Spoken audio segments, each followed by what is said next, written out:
don't tell anybody yet. I know I'm going to get caught out eventually. It's just a matter of time before everyone finds out that I'm an imposter.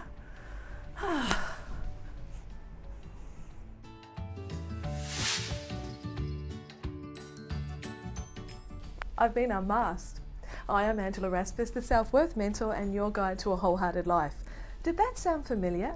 Do you ever feel like you're an imposter in your own life? What often happens when this syndrome jumps up is when you're coming outside of your comfort zone, when you're moving into a new area.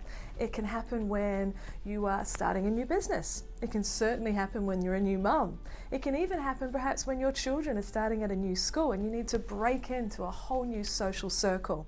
It really can be quite debilitating, to the extent that it has been documented as an actual syndrome.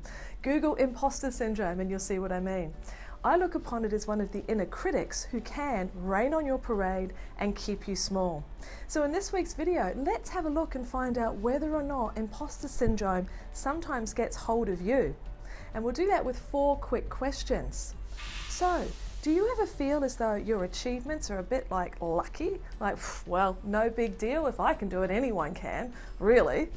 Do you feel really crushed by constructive criticism? Someone's pointing out a way in which you can improve or step up, and it really hurts and it pulls you back. Do you find it really surprising when you are successful? Like, whoa, how did that happen? And do you find it difficult to forgive yourself if you do make a mistake? Because let's face it, they are definitely going to happen in our life. Now, if those sort of questions are popping up with some thoughts in your head of, oh yeah, that sounds a bit like me, then you may be suffering from imposter syndrome. But it's okay. In this week's video, I'm going to give you 3 very simple tips in a prescription that will help you heal this syndrome and step up and inward into a wholehearted life.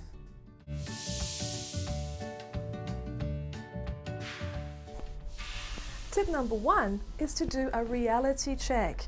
We are notoriously hard on ourselves and we forget to do the reverse gap, to look behind and see how far we've actually come and what we actually have achieved, and that we have every right to be doing the things that we're doing.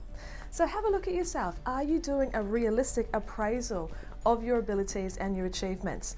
Do a quick brain dump, all of the things that you've achieved and all the hoops you've jumped through and the great things that you've done in your life to get you to this point. You are not an imposter. You definitely belong where you are today.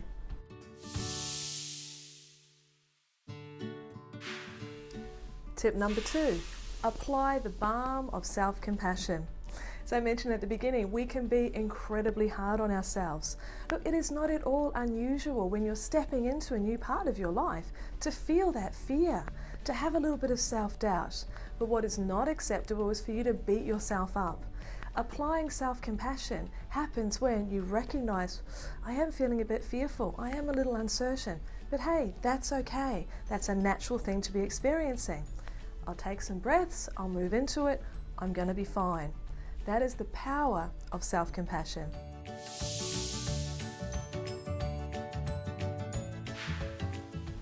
And tip number 3 is create affirmations to support yourself.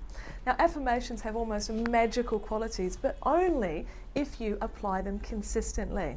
So what you do here is that you find out what are the misbeliefs that are happening with you, and then you flip them and turn them on their head and consistently give yourself positive self-talk. So here's an example. Oh my God, I am no good at this and I am bound to fail. Negative self-talk. Flip that around and tell yourself, actually, I have great potential and I am a magnet for success. This is going to work out in my favor. Just saying it once, no, it's not going to make a big difference. But if that negative self-talk comes up consistently and it is immediately met with a positive affirmation, that's when you can start pushing imposter syndrome down, kicking it out the door where it really belongs.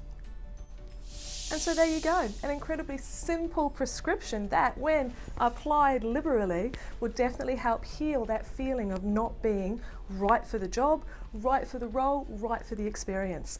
It will kick imposter syndrome into touch so that you can reclaim your true worth and your true value and create that wholehearted life. Now, underneath this video, I'd love to hear from you. Have you experienced the imposter syndrome? And if you have, where did it come up? And more importantly, how did you handle it?